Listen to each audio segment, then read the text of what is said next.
All right, so we're going to reverse the process of dealing with ellipses, and we are going to find the equation of the ellipses that have been graphed. So in order to do this, we're going to need to identify a center. We're going to need to know the length of our semi-major axis, and we're going to need to know the length of the semi-minor axis. Once we know those things, we'll be able to put them together into our equation. So I'm going to zoom in on number 5. The nice thing about these ellipses is we know the major axis is always going to have the two foci on it. What we're not necessarily sure of is where the minor axis is. So basically look for the vertex, the two vertices in the far left, far right, and you should be able to make kind of a little X marks the spot there. So I'm going to say that the center here is the point -5, +1. Okay.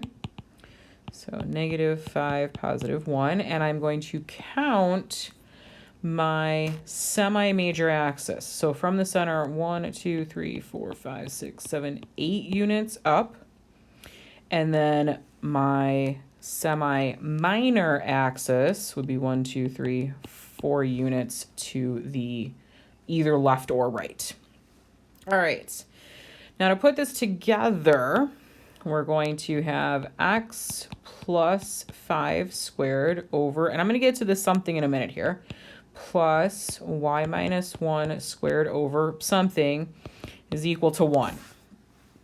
Now, the horizontal axis here is the shorter one, so we're going to take this value of 4 here, square it.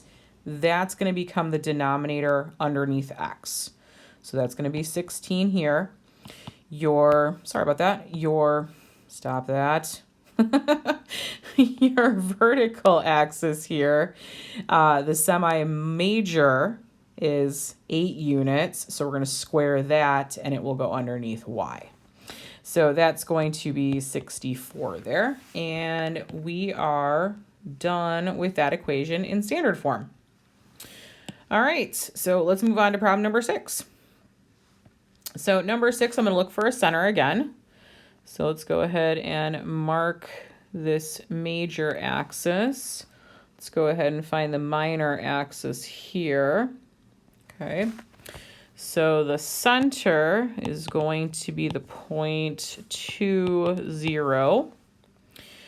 And we've got a major, semi-major, 1, 2, 3, 4, 5, 6. And then the semi-minor is 3. Okay. So if we put it all together here, we've got x minus 2 squared over something plus y minus 0 or plus 0 isn't going to matter. We're going to be putting just y squared equal to 1. Okay. The major axis is horizontal, which means that the larger value is going to go underneath x. So take your semi-major axis length, square it.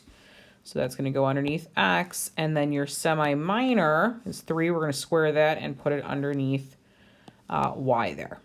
Okay. So again, that's in standard form, and there's no directions to say we need to put it any particular form, so we're going to leave it as that. Let's go ahead and slide on down to number 7 here and just repeat the process.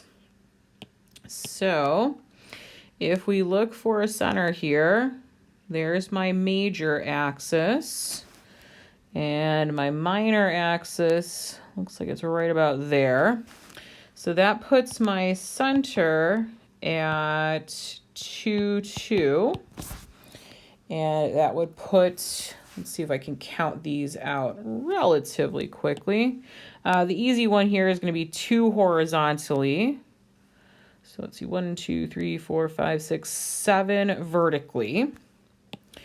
So we've got x minus 2 squared over something plus y minus 2 squared over, we'll fill in those denominators. Ellipses, if you notice this format, it's always going to be equal to 1. All right.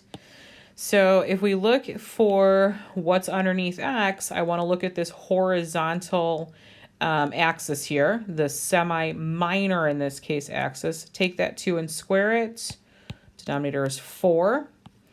We've got a semi-major axis length here, which is 7. So that's the vertical axis there. That's going to go underneath y. So there's 49. And you are all done with that problem. All right.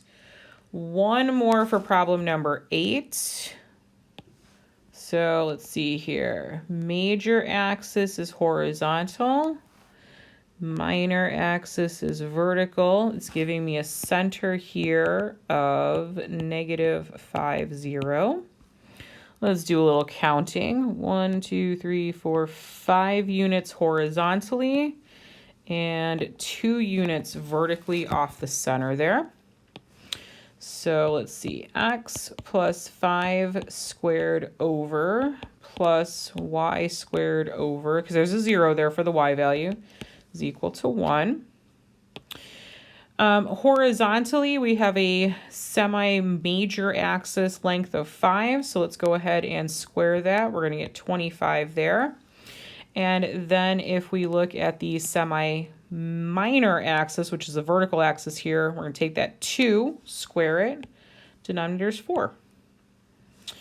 All right, so hopefully this has made some sense in terms of trading or changing these equations, graphs